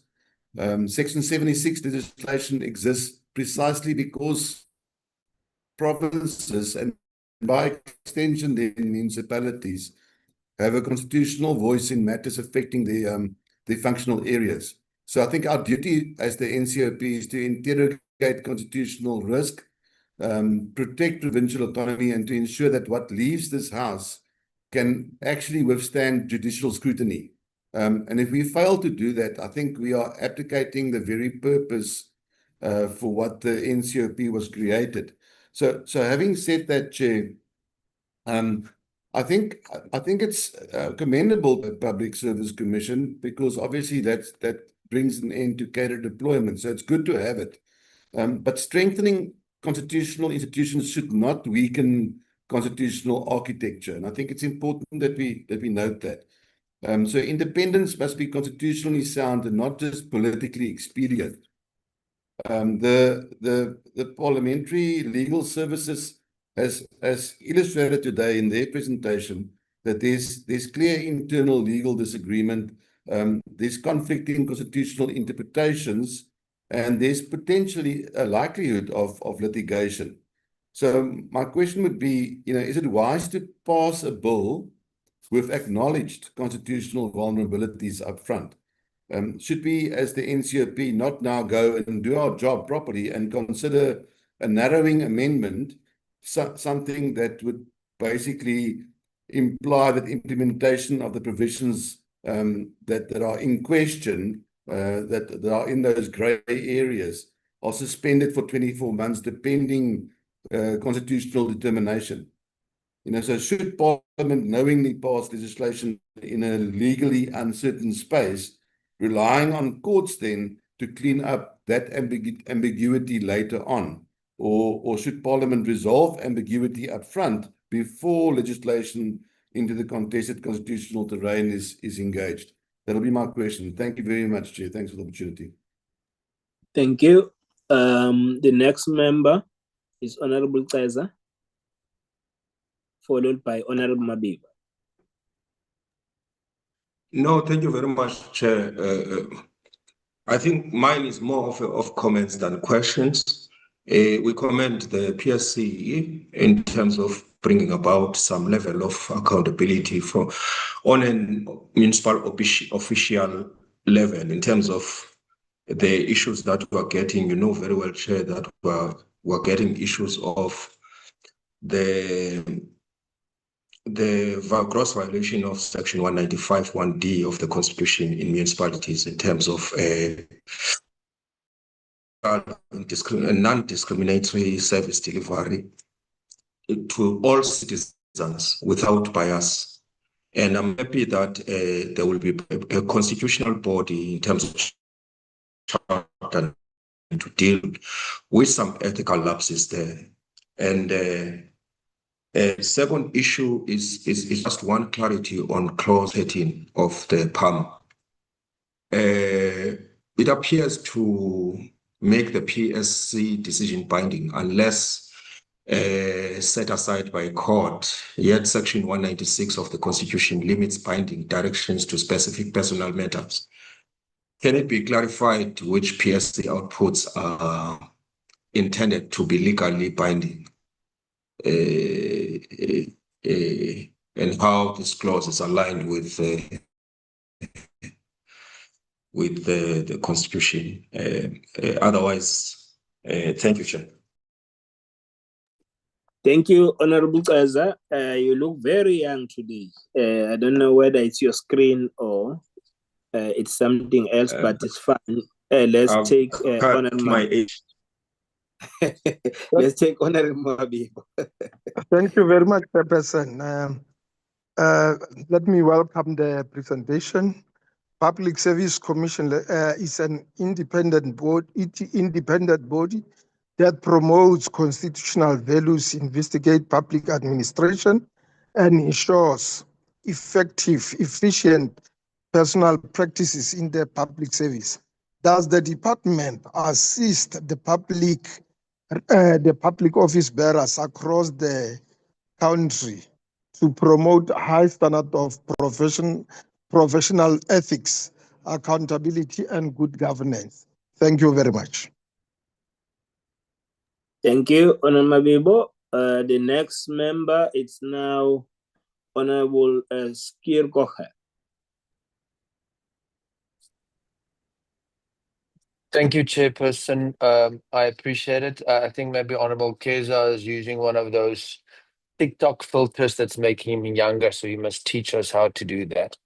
All jokes aside, Chairperson, but I am very much covered with honourable Barton Roads because that was my biggest concern, which in the presentation it was said there are possible legal concerns and that we might be challenged if this is passed. So that is my biggest concern and question. If we know that we will be challenged in court, why are we setting ourselves up to go to court and then waste public money because we know it's going to happen?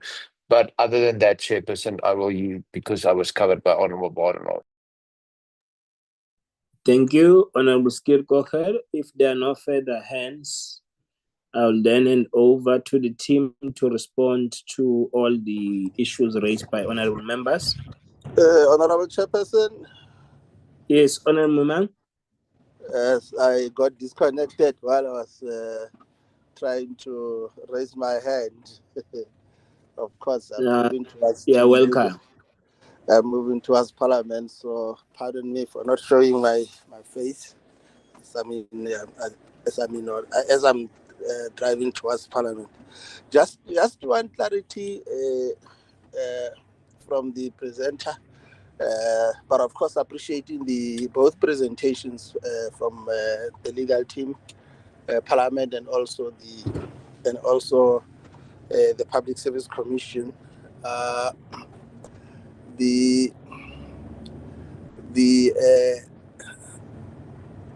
amendment to the Public Service Commission Act, obviously, let's welcome it. The first one it relates to, of course, improving the nature of its decision, which is quite important. We know that the quest to make sure that our Chapter 9 and Chapter 10 institutions' decisions are implemented just in the manner in which the public protector decisions are taken seriously, must be welcome. And I think that this is the spirit within which the bill must be understood. The second point relates to the fact that the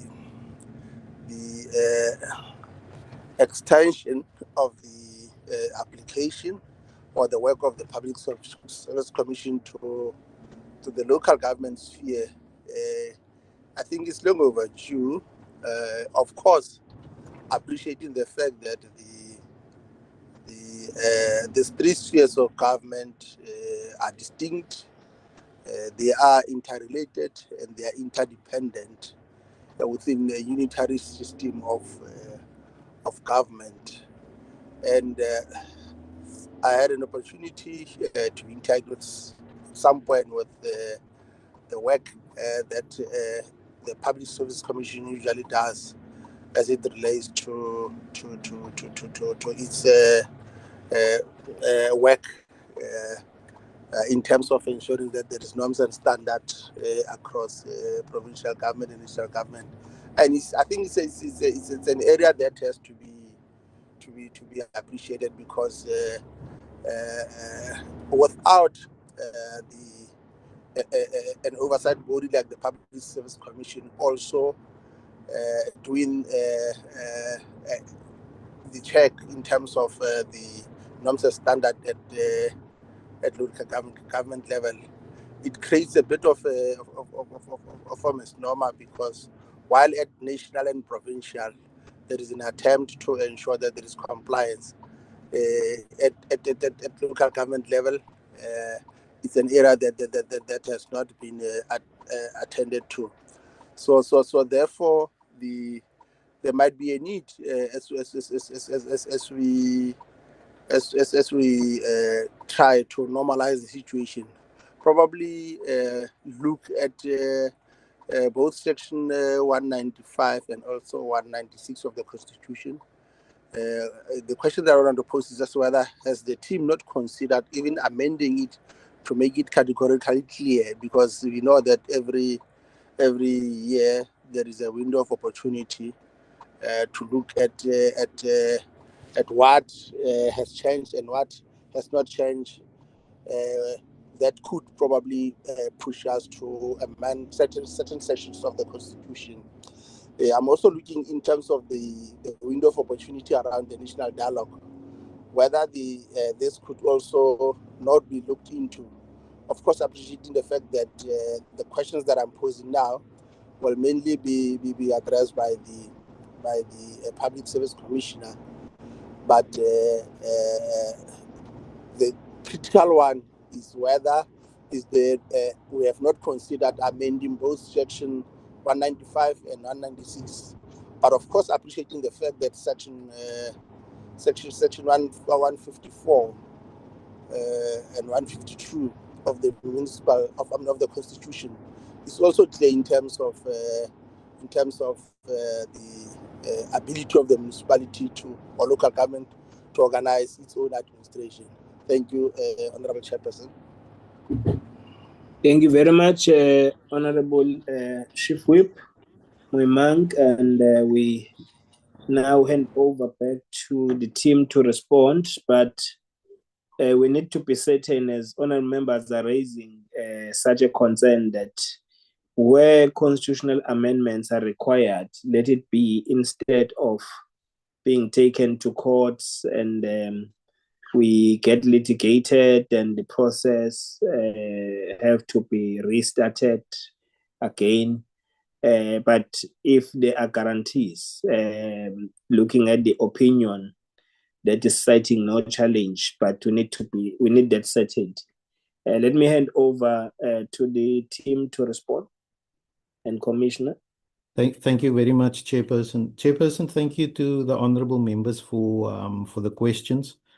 Some of them are comments, as honourable members have noted. So, Honourable Badenhorst and Skier Kogel has raised the same issue, but I would be as bold to say that that issue with regards to the consideration of the constitutional risk is a matter for the committee to discuss and to decide on within its own structures. From our side as the Commission, we've been prudent and responsible with regards to the concerns with regards the constitutional issues. And as indicated, we've obtained more than one legal opinion on this. We feel that we are on a sound footing despite the difference of opinion. We feel that the constitutional parameters that are currently in place are broad enough to allow the inclusion of municipalities and state-owned entities within the scope of the bill. But, you know, the processes outside of the PSC is something that we won't comment on, Chair. With regards to Honourable Teza's comments, I'll ask my head of legal to deal with the issue of the binding nature of recommendations in section or clause 13 specifically. I think she did cover it in the presentation, but if Advocate Makinde could just focus on that particular one.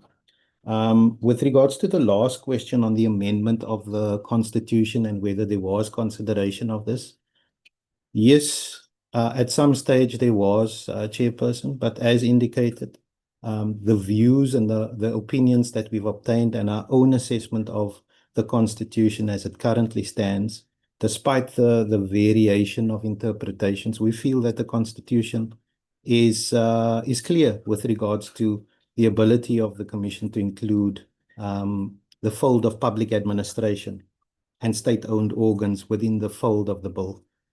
So ultimately considered, but decided in light of all of our evaluations and discussions that the route of repealing the existing 1997 bill and replacing it, or the 1997 Act, and replacing it with this piece of legislation was the most appropriate course of action for us.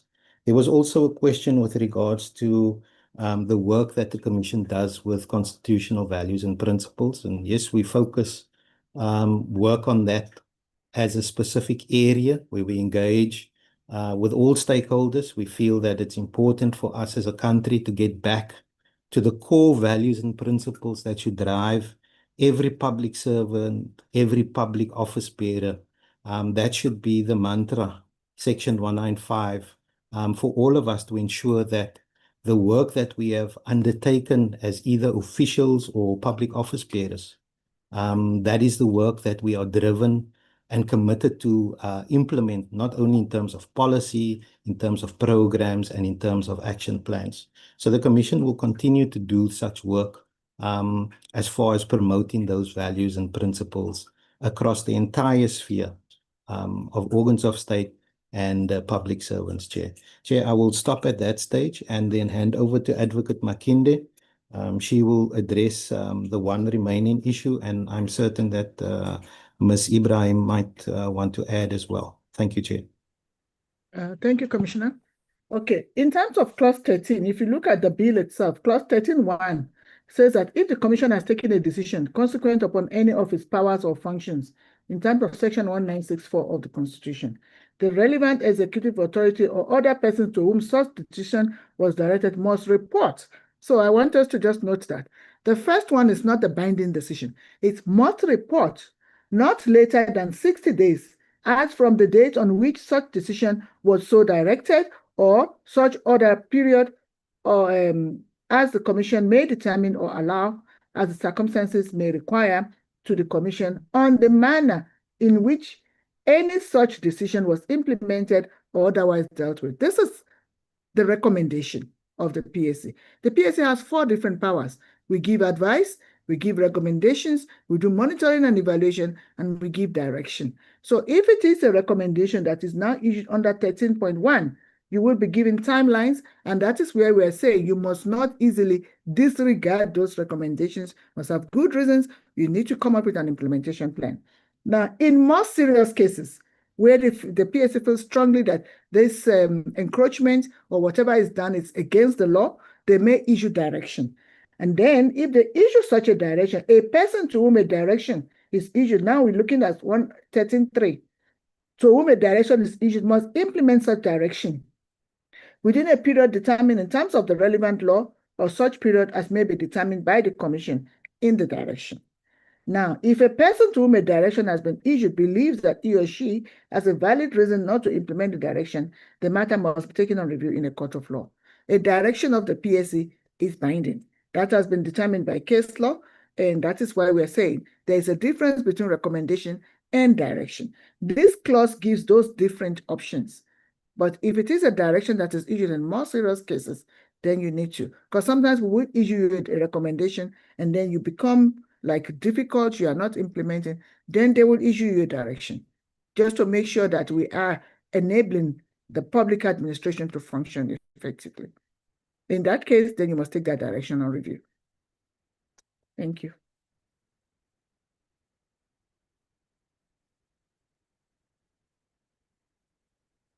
Thank you. Yes, Ms. Ibrahim, anything to add on the responses?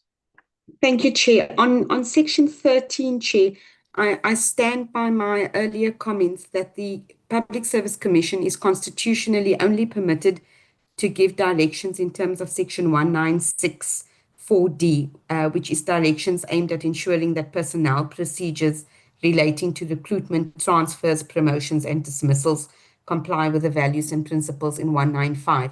If the Commission is going to give directions on any other matter, then I'm fairly certain that they will face legal challenges on the issuing of such directions, Chair. Thank you. Thank you very much. Honorable members, I think for now, for today's purposes, we can close it in that note and await a process to deal with the final mandates of our provinces on the 10th of March to conclude. We are in touch with the remaining provinces on public hearings, which have not finalized. I think it's KZN, Eastern Cape, if I'm not mistaken, Limpopo is about to finalize. So we are trying to push them to finalize their provincial mandates. And we will await that process, but we still have time on the 10th to finalize all the submissions that will be coming from our respective provinces.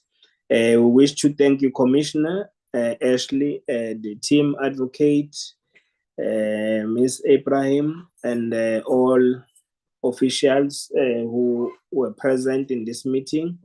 And also thank honorable members for your inputs to enrich the process so that we ascertain that there will be no challenges after we've given our stamp as a NCOP. And we are looking forward in finalizing this bill. And that brings us to the end of our meeting. But if there are announcements, Mr. Manele. Chair, just to put on record that the draft report on oversight visit to Limpopo and Mpumalanga is 95% on completion.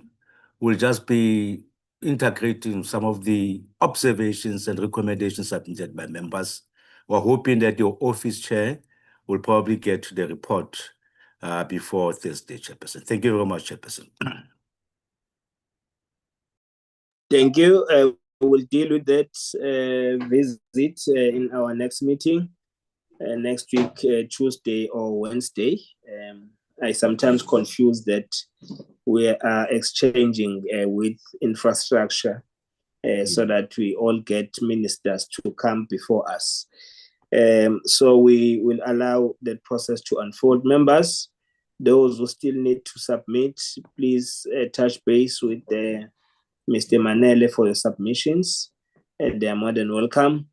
We then will deliberate on that issue. The meeting is now adjourned. Thank you very much for your attendance. Thank you, Chair, and the PSC. Thank you. Thank you, Chair. Thank you.